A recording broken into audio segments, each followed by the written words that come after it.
అదే ఏఎన్ఎంల ద్వారా మన గ్రామాలను కాపాడి మనకి కావాల్సిన నిత్యావసర సరుకులు కానీ, కూరగాయలు కానీ, పండ్లు, పాలు, కోడిగుడ్లు అందించి ప్రోటీన్ ఆహారం అందించాలని చెప్పి గౌరవ ముఖ్యమంత్రి జగన్మోహన్ రెడ్డి గారు భారతదేశ చరిత్రలో ఏ రాష్ట్రంలో జరిగిన విధంగా వాలంటీర్ వ్యవస్థ ద్వారా జరిపించారు. ఇది అభివృద్ధి కాదా? ఈ రోజు మనం అందరం కూడా గర్వంగా ఈ వేదిక మీద నిలబడ్డాం, వేదిక ముందు ఉన్నామంటే ఆ వాలంటీర్ వ్యవస్థ ఉండింది కాబట్టి మనందరం బతికి పట్టబడ్డాం. వాళ్ళందరికీ కూడా శిరస్సు వంచి నమస్సుమని తెలియజేయాల్సిన రోజు ఈ రోజు ఆసన్నమైంది. ఈరోజు ఒక తెలుగుదేశం శాసనసభ్యుడిగా పోటీ చేసిన వ్యక్తి మేమే వాలంటీర్ లేకుండా చేశామని చెప్పి గొప్పగా చెప్పుకుంటా ఉన్నారు.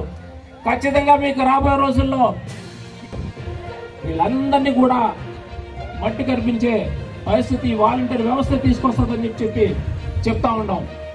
అంటే మేడలు కడితేనో సింగపూర్ టౌన్షిప్ తెస్తామనో లేదా మలేషియా టౌన్షిప్ తీసుకొస్తామని చెప్పి చెప్తే అదేనా అభివృద్ధి? రోడ్లు వేస్తేనే అభివృద్ధి? సంగం బ్యారేజ్ కట్టారు, స్వర్గీయ మేకపాటి గౌతమ్ రెడ్డి గారి పేరు దానికి పెట్టి నామకరణం చేసి శంకుస్థాపన చేశారు. తిరిగి దాన్ని ఇనాగరేషన్ చేసింది, అది అభివృద్ధి కాదా? నెల్లూరు బ్యారేజ్ కట్టారు, శంకుస్థాపన చేసి దాన్ని ఇనాగరేషన్ చేసి ఈ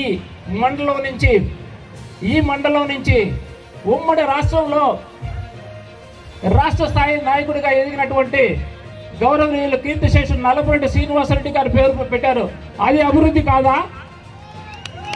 ఈ రాష్ట్రానికి యువతకు సంబంధించి బయట రాష్ట్రాల్లో మెడికల్ సీట్ల కోసం కోట్లు ఖర్చు పెట్టి బయట రాష్ట్రాల్లో మన బిడ్డలను చదివించుకుంటుంటే మన రెవెన్యూ అంతా అటు వెళ్ళిపోతుందని చెప్పి ఈ రాష్ట్రానికి సంబంధించి 17 మెడికల్ కళాశాలలో తీసుకొచ్చింది. ఇది అభివృద్ధి కాదా?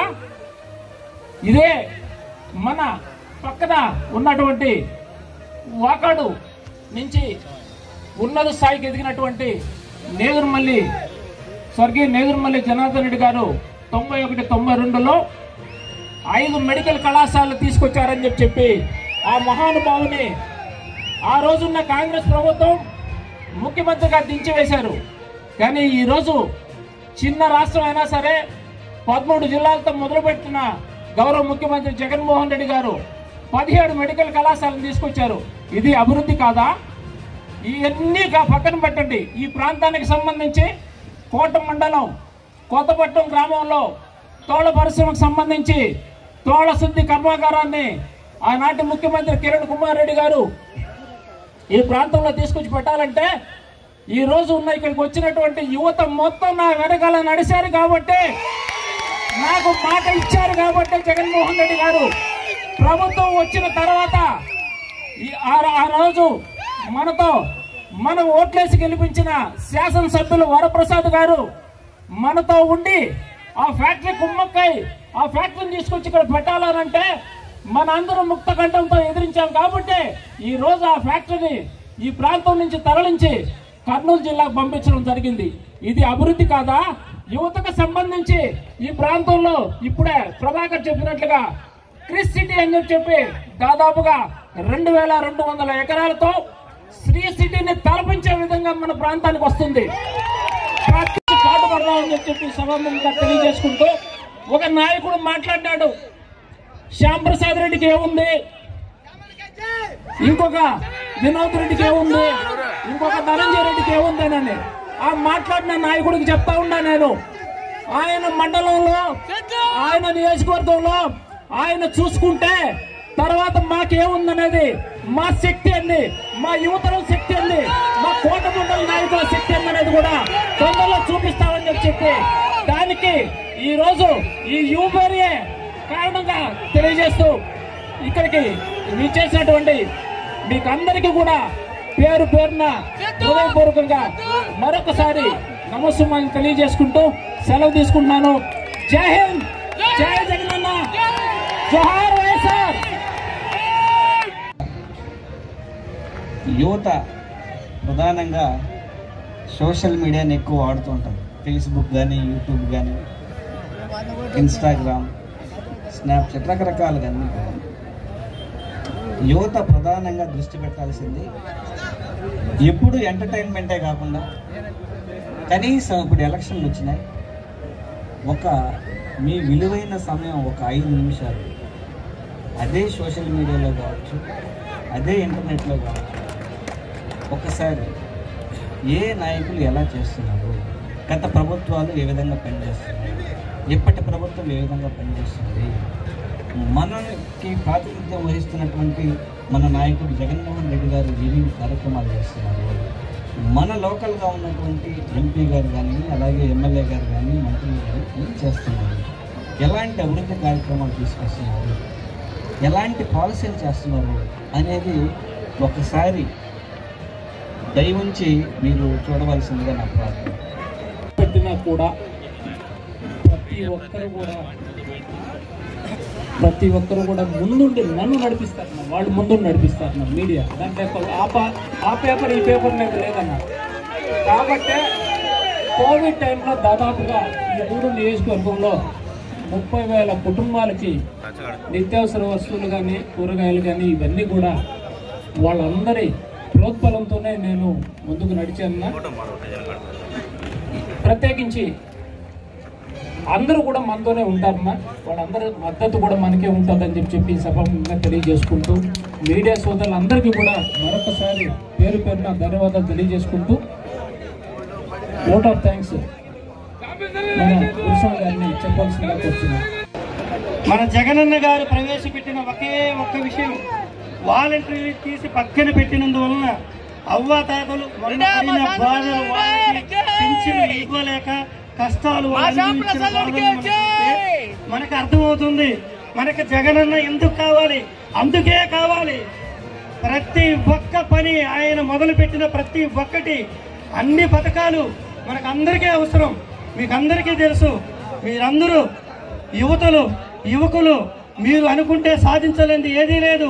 మన పథకాలన్నీ ముందుకు తీసుకెళ్ళి ప్రతి ఒక్కరికి మీరు తెలియపరిచి ప్రతి ఒక్క ఇంటికి తెలియపరిచి మన జగనన్ని ముందుకు నడిపించాలి. మన అన్నగారు మురళన్న గారు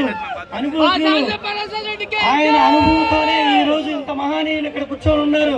దానికి తోడు శ్యాంప్రసాద్ రెడ్డి గారు, మా ధనంజయ రెడ్డి గారు అందరూ మహామహనీయులు ఉన్నారు. కాబట్టి పార్టీకి భయపడాల్సిన ఏం అవసరం లేదు. కానీ ఏ క్షణంలో ఫోన్ చేసినా కూడా వాళ్ళు మనకి రెస్పాండ్ అవుతారు కూడా.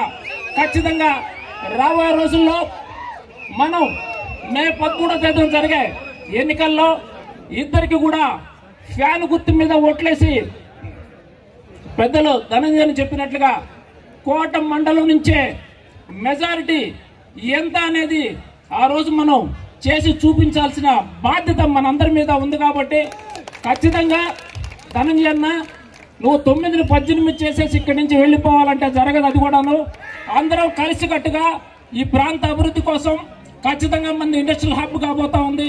ఈ ప్రాంత అభివృద్ధి కోసం మనందరం కూడా కలిసికట్టుగా పనిచేసి ఎక్కడ కూడా ఎవరికి కూడా అరమరికలు లేని విధంగా ఈ రోజు వేదిక మీద ఏ విధంగా అయితే మనం కూర్చున్నామో ఏ గ్రామానికి పోవాలన్నా కూడా మనందరం కలిసి వెళ్ళి ఇక్కడ అబ్జర్వర్ గా వచ్చిన మన ఎంఆర్సి రెడ్డి గారికి, ఎంపీ గురుమూర్తి గారికి, మరో సోదరులు మేలిక్ మురళి గారికి, ధనంజయ రెడ్డి గారికి, బాలచంద్రారెడ్డి గారికి, మొబిన్ బాషా గారికి, సాయి గారికి, సంపత్ రెడ్డి గారికి, ఎంపీపీకు, జెడ్పీటీసీలకు, ఎంపీటీసీలకు, ఇక్కడ విచ్చేసిన పత్రికా మిత్రులకు, వైఎస్ఆర్ కాంగ్రెస్ పార్టీ కుటుంబ సభ్యులకు అందరికీ నా నమస్కారం. ఈరోజు ఇంత పెద్ద కార్యక్రమాన్ని శ్యామన్న ఇనిషియేటివ్ తీసుకొని వినోద్ ఈ కార్యక్రమం అందరం సమిష్టిగా కలిసి చేయాలా. మన మండలంలో మనం అందరం ఐక్యంగా ఉండాలి. మనం అందరం ఉన్నాము, మన మధ్య డిఫరెన్సెస్ లేవు. అందరం జగన్ గారిని మంచి మెజారిటీతో ఈ మురళన్ని కాన్స్టిట్యూన్సీ గెలిపించుకొని జగన్ గారికి మనం కానుక ఇవ్వాలని ఆయన మనకు తెలియజేశారు. అంతేనా తప్పకుండా మనం మీ ఎమ్మెల్సీ ఎలక్షన్ అప్పటి నుంచి కూడా అందరం కలిసిమెలిసి ఉన్నాం. అదేవిధంగా కొనసాగుతాం. భవిష్యత్తులో కూడా మన మధ్యన ఎటువంటి విభేదాలు ఉండపోవు కూడా అందరం సమిష్టిగా చేస్తాం. పార్టీ ఐక్యంగా అందరం నడుచుకుంటాం. జగన్ గారికి కాన్స్టిట్యూన్సీని కానుకగా ఇస్తామని ఆయన కూడా చెప్పడం జరిగింది. కాబట్టి యువత అంతా కూడా ముందుకు వచ్చి ఈరోజు పెద్ద ఎత్తున ఈ కార్యక్రమాన్ని విజయవంతం చేశారు. జగన్మోహన్ రెడ్డి గారు యువతకి పెద్దపీట వేశారు. ఇక్కడ చాలా పరిశ్రమలు వస్తున్నాయి. అన్న చెప్పినట్టు వేల మందికి ఉపాధి కల్పించే అవకాశాలు దగ్గరలోనే మనకున్నాయి. జగన్మోహన్ రెడ్డి గారు ముఖ్యమంత్రి అయిన తర్వాత అన్న చెప్పినట్టు 70% స్థానికులకి ఇక్కడ ఉపాధి కల్పించే విధంగా చర్యలు తీసుకుంటారని కూడా ఇక్కడ పెద్దలు గురుమూర్తి గారు ఉన్నారు, మన ఎమ్మెల్యే కాబోయే ఎమ్మెల్యే మురళి గారు ఉన్నారు. వాళ్ళందరూ కూడా మీకు గట్టి హామీ ఇస్తారు. తప్పకుండా మన ప్రాంతాన్ని అభివృద్ధి చేసుకుంటాం. ఇప్పుడే మనకి ఇక్కడ 6 లేన్ కూడా వస్తుంది. ఇక ఈ ప్రాంతంలో ఎక్కువ పరిశ్రమలు రావడానికి కూడా అవకాశాలు ఉన్నాయి. కాబట్టి మనమందరం ఈ రోజు నుంచి సమిష్టిగా పనిచేసి ఇంకా కరెక్ట్గా 4 రోజులు కూడా లేదు, ఖచ్చితంగా మనం మురళిని అదే విధంగా గురుమూర్తి గారిని గెలిపించుకోవాలని తెలియజేసుకుంటూ సెలవు తీసుకుంటున్నాను.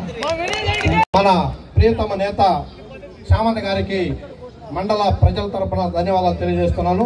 అదేవిధంగా ఈ కార్యక్రమానికి విచ్చేసినటువంటి గూడూరు నియోజకవర్గ అబ్జర్వర్ ఎంఆర్సి రెడ్డి గారికి, ఎంపీ అభ్యర్థి శ్రీ గురుమూర్తి గారికి, ఎమ్మెల్యే అభ్యర్థి మేరీ మురళన్న గారికి, అదేవిధంగా trust board Chengalamma trust board chairman Shri Palachandrareddy గారికి, కోట జడ్పీటీసీ కోటయ్య గారికి, వైసీపీ మండల ఇన్ఛార్జ్ సంపత్ రెడ్డి గారికి, ఎంపీపీ గారికి, అదేవిధంగా మన యువ నాయకులు నల్లపరెడ్డి వినోద్ కుమార్ రెడ్డి గారికి, ఒబీన్ బాషా గారికి, మాజీ జడ్పీటీసీ ప్రసాద్ గారికి, ఇక్కడికి విచ్చేసినటువంటి ప్రతి ఒక్కరికి పేరు పేరున ధన్యవాదాలు తెలియజేస్తున్నాము. రెడ్డి గారు ఏవైతే 70% చట్టం చేసి ముందుకెళ్తున్నారో ఆ అడుగులు అడిగేద్దాం. ఎక్కడ కూడా చిల్లర చేష్టాలు చేయకుండా మన యువతకి జీవితం ఇచ్చే విధంగా, జీవితాలు ప్రసాదించే విధంగా అడుగులు పడతాయని లైట్ సాక్షిగా నేను మీ అందరికీ మాటిస్తూ నాకు ఈ అవకాశం ఇచ్చిన ప్రతి ఒక్కరికి కూడా పేరు పేరున కృతజ్ఞతలు తెలియజేసుకుంటానని కూడా ఈ సందర్భంగా తెలియజేసుకుంటూ సెలవు తీసుకుంటున్నాను. నమస్కారం.